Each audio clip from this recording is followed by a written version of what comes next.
Após o CEO da Meta, empresa que controla o Facebook, o Instagram e o WhatsApp, anunciar que pretende parar com a censura nos Estados Unidos, representantes de outras redes sociais, cidadãos e parlamentares se manifestaram questionando as intenções de Mark Zuckerberg e pedindo pelo fim da censura em todo o mundo.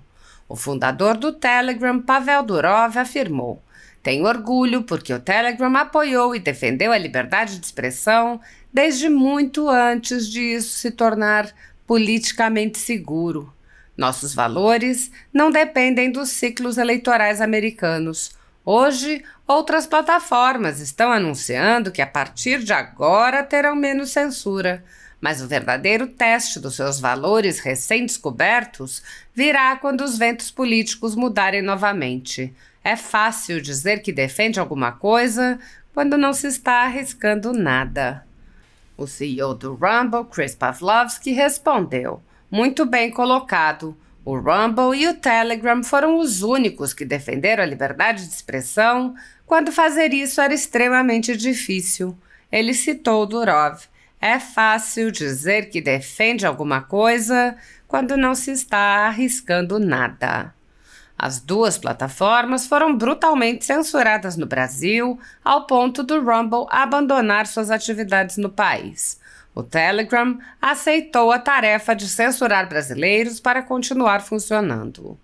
O jurista Fabrício Rebelo disse: "Como analisei em vídeo ontem, não tenho uma visão otimista para o Brasil sobre a radical mudança de postura da Meta, pois o regime deve agora acelerar brutalmente a imposição explícita da censura, desnudando de vez a ditadura em curso. Ainda assim, não dá para deixar de apreciar o esperneio da militância de redação com a possibilidade de que informações circulem mais livremente.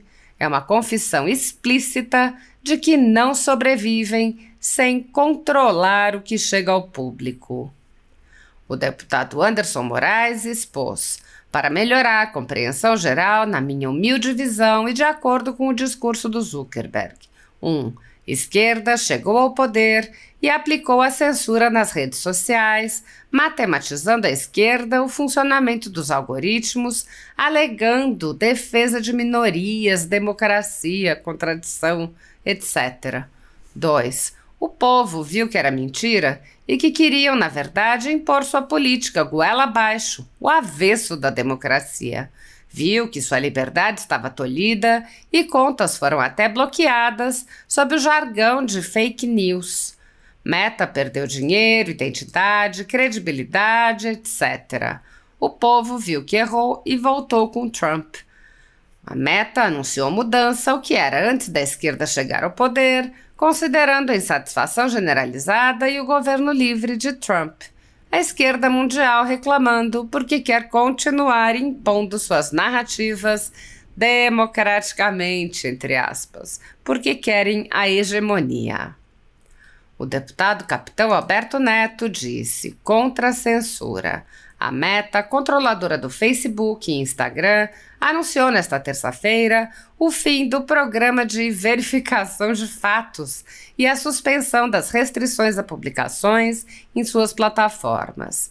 Zuckerberg afirmou que as políticas atuais de moderação de conteúdo e verificação foram longe demais e que é necessário restaurar a liberdade de expressão nas plataformas. "Vamos voltar às nossas raízes e nos concentrar em reduzir erros, simplificar nossas políticas e restaurar nossas plataformas." O deputado postou trecho de entrevista do presidente eleito dos Estados Unidos, Donald Trump, comentando a decisão de Zuckerberg e acrescentou: "Zuckerberg vai adotar o mesmo sistema de notas da comunidade que é usado pelo X de Elon Musk. Ele fez questão de afirmar que vai trabalhar com o governo Trump para repelir projetos censuradores de outros países e disse: países latino-americanos têm tribunais secretos que podem ordenar que as empresas retirem as coisas silenciosamente." A deputada Carla Zambelli ironizou: "Será o efeito Trump?" Zuckerberg anuncia medidas para proteger a liberdade de expressão no Facebook e Instagram, afirmando que vai trabalhar com o governo Trump para repelir censura determinada por outros países. Mais uma ação em defesa da liberdade de expressão. Como é bom ver que Trump tem influência em decisões que interferem na liberdade das pessoas. A tendência é só melhorar. O deputado Carlos Jordi ironizou a reação do ministro de Lula, Fernando Haddad. Haddad encerrou antecipadamente suas férias e foi à Globo para comentar as mudanças da Meta. Não era para estar tentando reverter o desastre da economia que ele e Lula enfiaram o Brasil? A censura é mais importante que a economia. Jordi também rebateu declarações do advogado-geral da União, Jorge Messias, que, fora de suas atribuições, defendeu a regulamentação das redes sociais. Jordi disse: as democracias todas estão equivocadas. O Brasil, Cuba, Venezuela e outros países que regulam as redes é que estão certos. A esquerda sabe que sem as redes sociais, eles terão o domínio da informação e silenciarão a oposição. Pela manutenção do poder, querem acabar com a liberdade de expressão. O deputado estadual Coronel Feitosa apontou: parabéns, Zuckerberg. Estamos acompanhando o processo que está nas mãos do ministro André Mendonça, que pediu vistas desse julgamento aqui no Brasil. O deputado Coronel Crisóstomo rebateu as declarações do ministro de Lula, Fernando Haddad, questionando: por que criticar o fim da censura? Então vocês são a favor da censura? O que querem esconder que o povo não pode saber? Deveria se preocupar com a economia que está em colapso. O deputado Domingos Sávio disse: a liberdade venceu. Somos todos contra fake news, sem viés político. O certo é o certo. O deputado General Girão disse: Elon Musk mais Trump igual a liberdade. Será este o fim da censura em nossas redes sociais? Ou será que os donos do Brasil já estão preparando a papelada contra o WhatsApp, Facebook e Instagram? O deputado estadual Gil Diniz respondeu ao ministro de Lula, Fernando Haddad: o taxador-geral da República deveria estar preocupado em cortar gastos do governo e diminuir impostos do brasileiro. Mas a prioridade dele, assim como todo esquerdista, é se preocupar em tolher a liberdade nas redes sociais. O deputado Luiz Felipe de Orleans e Bragança disse: de maneira geral, Zuckerberg entende que o excessivo controle, apesar de ser benéfico ao derrubar conteúdos claramente indesejados, também acaba apagando publicações legítimas, às vezes por mera questão política. Zuckerberg expõe tribunais secretos na América Latina. Quando o controle vira censura, a liberdade de expressão desaparece. Autoritarismo disfarçado de justiça precisa ser combatido. O deputado Maurício Marcon ironizou: Zuck mandou uma direta para Xande, hein? E não foi no direct, foi publicamente mesmo, se referindo ao STF como tribunais secretos. O dono da Meta disse ainda que vai restabelecer a liberdade de expressão em suas plataformas. Será que Xande conseguirá manter seu estado de censura? O deputado Rodrigo Valadares disse: urgente, dono da Meta, Mark Zuckerberg, anuncia a derrota das políticas de restrição de conteúdo. Após anos censurando milhões de pessoas no mundo todo, suspendendo publicações e bloqueando contas, a empresa anuncia uma série de medidas para reverter a situação, agora prezando pela liberdade de expressão, acabando com os verificadores de fatos externos, liberando o alcance dos temas sociais e políticos e, pasmem, anunciando uma parceria com o governo Trump para proteger as empresas americanas contra pressões externas pela censura. A direita está voltando com tudo, meus amigos. O senador Jorge Seif Júnior disse: meus amigos, o que um governo pró-liberdade influencia no mundo, hein? Viram a declaração do Volksboy Zuckerberg? Citou cortes secretas da América Latina. E o nosso laranjão nem tomou posse, vice? Tá ficando interessante. Quem viver, verá as grandes mudanças na geopolítica. O deputado Bruno Engler se manifestou em vídeo e disse: governo Lula defende abertamente a censura das redes sociais e ainda indica que o STF pratica censura em nosso país, desrespeitando o devido processo legal. Gente, o Mark Zuckerberg, dono do Facebook e do Instagram, fez um vídeo dizendo que ele vai retirar as ferramentas de censura dessas plataformas. É um vídeo de pouco mais de 5 minutos, onde ele confirma aquilo que nós da direita já falamos há muito tempo. De fato, existe no Facebook e no Instagram uma censura político-ideológica. Em nome da liberdade de expressão, ele se compromete a retirar essas ferramentas de censura e adotar um sistema de notas da comunidade, semelhante ao que temos hoje no X. Mas isso não é o mais interessante. Lá para o final do vídeo, ele começa a falar de governos que atacam a liberdade de expressão. E ele cita que aqui na América Latina existem tribunais secretos que determinam a retirada de postagens. Dá uma olhada. Latin American countries have secret courts that can order companies to quietly take things down. É um trecho muito rápido. Você vê que hora nenhuma ele cita o país ou a corte a qual ele está se referindo. Mesmo assim, o senhor João Brant, secretário de Políticas Digitais do Lula, veio a público nas redes sociais dizer que era uma referência ao STF. Ora, se ele não citou país nem corte, por que o secretário do Lula acha que é uma referência ao Supremo Tribunal Federal? A carapuça serviu? A situação hoje no nosso país é tão absurda que o governo Lula nem tenta mais negar que existe censura. Agora ele tenta te convencer que é uma censura boa, que é uma censura do bem. Mais uma vez, mostrando a face autoritária desse governo que quer controlar o que você vê, o que você pensa e o que você fala.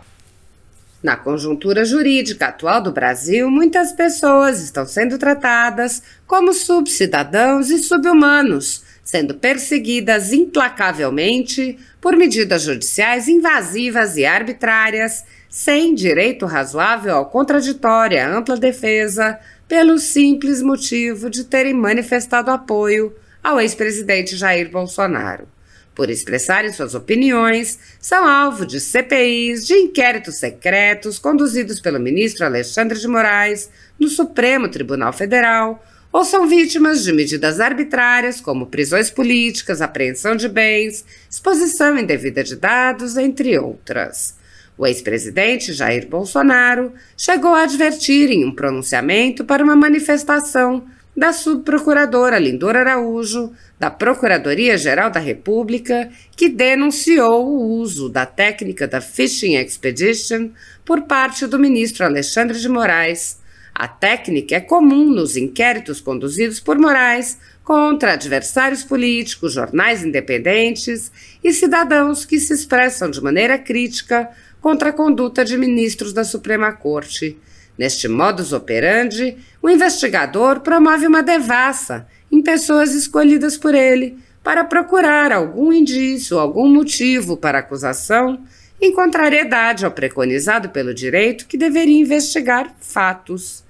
Em inquéritos conduzidos em cortes superiores, observa-se um procedimento característico.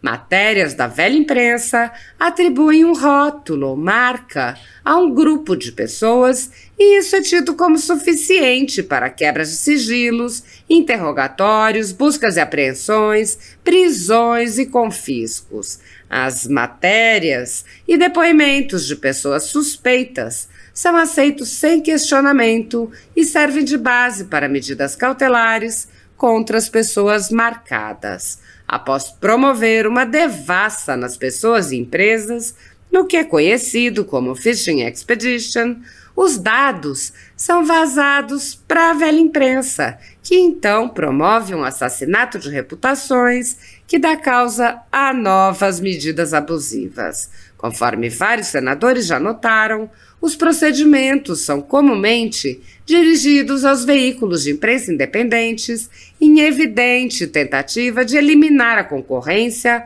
controlar a informação e manipular a população brasileira. Os inquéritos são mantidos abertos por tempo indeterminado para continuarem a produzir seus efeitos devastadores sobre as vidas dos investigados que não têm meios para questionar as decisões. Em um inquérito administrativo no Tribunal Superior Eleitoral, seguindo esse tipo de procedimento, o ministro Luiz Felipe Salomão ordenou o confisco da renda de diversas pessoas, sites e canais conservadores, inclusive a Folha Política.